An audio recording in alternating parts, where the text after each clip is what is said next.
मैं बताना चाहता हूं, पिछला लोकसभा चुनाव एकमात्र चुनाव था भारत के इतिहास का जहां बांग्लादेश के अखबार में इनकी पार्टी के एक बड़े नेता ने, डेली स्टार अखबार का नाम है, जिसमें आर्टिकल लिखा जिसका नाम था मोदी हैज टू गो।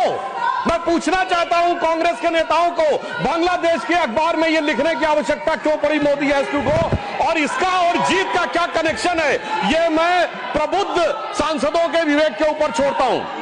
और मैं दूसरी बात कहना चाहता हूं, यह चिंता सिर्फ हमारी नहीं थी सभापति महोदय। मैं एक वाक्य कोट करना चाहता हूं, और वाक्य है, the infiltration has become a disaster now.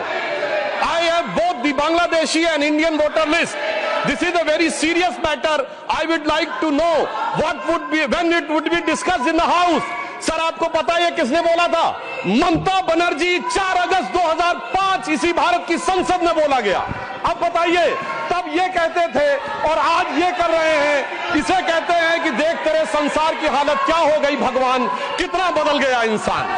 अब मैं ये भी कहना चाहता हूं, इसी भाव के अनुसार जो पूरे संसद का विचार था, जब माननीय गृह मंत्री जी सीए का विचार प्रस्ताव लाए तो उस समय पूरे देश में शाहीन बाग बनाने का प्रयास किया गया और नाना प्रकार के आरोप प्रत्यारोप लगाए गए कि अमुक को क्यों नहीं दिया जा रहा है, दूसरे को क्यों नहीं दिया जा रहा है। तो मैं बताना चाहता हूं, जो लोग हमसे उस समय पूछते थे कि सीए का लेजिस्लेशन जो होम मिनिस्ट्री लाई थी उसमें प्रोसिक्यूशन क्यों नहीं दिख रहा था, तो मैं उनसे कहना चाहता हूं, अब तो कम से कम बांग्लादेश की घटनाओं के बाद माफी मांगनी चाहिए कि प्रोसिक्यूशन नहीं दिखाई पड़ रहा था जिन लोगों को। उनके लिए मैं अटल जी की कविता की वो पंक्ति कोट करना चाहता हूं कि जिनके लाशों पर पग धरकर आजादी भारत में आई, वो अब तक है खाना बदोश, गम की काली आंधी छाई।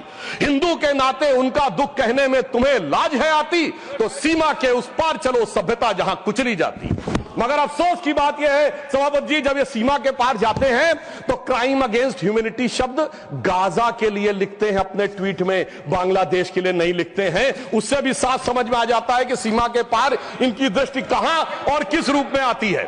अब मैं यह भी बताना चाहता हूं, जो हमारे साथी ने कहा कि गृह मंत्रालय हस्तक्षेप कर रहा है किसी राज्य में, परंतु मैं बताना चाहता हूं गृह मंत्रालय ने हस्तक्षेप नहीं किया, राज्यों ने हस्तक्षेप किया है गृह मंत्रालय में। नागरिकता को लेकर कानून बनाना केवल केंद्र सरकार का अधिकार है और संबंधित मिनिस्ट्री है गृह मंत्रालय। और जब नागरिकता को लेकर सीए कानून बना तो एक नहीं अनेक राज्य विधानसभाओं ने उसके विरुद्ध प्रस्ताव पारित किया। तो अपने फैक्ट को चेक कर लें, यह गृह मंत्रालय में राज्यों का हस्तक्षेप था, विपक्षी राज्यों का, और इसी के साथ साथ संविधान के लिए भी बहुत बड़े खतरे की बात थी, क्योंकि केंद्र से पारित कानून के विरुद्ध कोई राज्य सरकार नहीं बोल सकती। हां, रही बात इसको जो इनके दिल में दर्द है कि एजेंसीज के कारण बहुत से नेता जेल में जा रहे हैं, तो मैं याद दिलाना चाहता हूं सभापति महोदय, जो हमारी सरकार पर आरोप लगाते हैं, तो जब सोनिया जी और राहुल जी पे केस दर्ज हुआ था, अक्टूबर 2013 था, दिल्ली हाईकोर्ट के द्वारा, हमारी सरकार नहीं थी। कनिमोझी राजा जी जेल गए थे 2011 में, हमारी सरकार नहीं थी। सुरेश कालमाड़ी जेल गए 2010 में, हमारी सरकार नहीं थी। शिबू सोरेन जेल गए 2006 में, हमारी सरकार नहीं थी। मधु कौड़ा जेल गए 2008 में, हमारी सरकार नहीं थी। मुलायम सिंह मायावती जी पे केस हुए 2004 में, हमारी सरकार नहीं थी।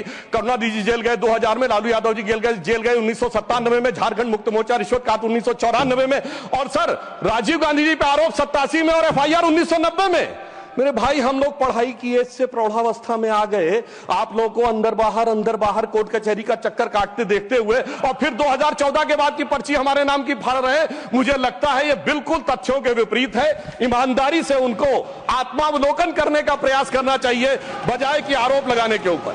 हाँ, एक बात मैं जरूर कहना चाहता हूं, गृह मंत्रालय ने एक बहुत बड़ा काम इस कार्यकाल में जानते क्या किया?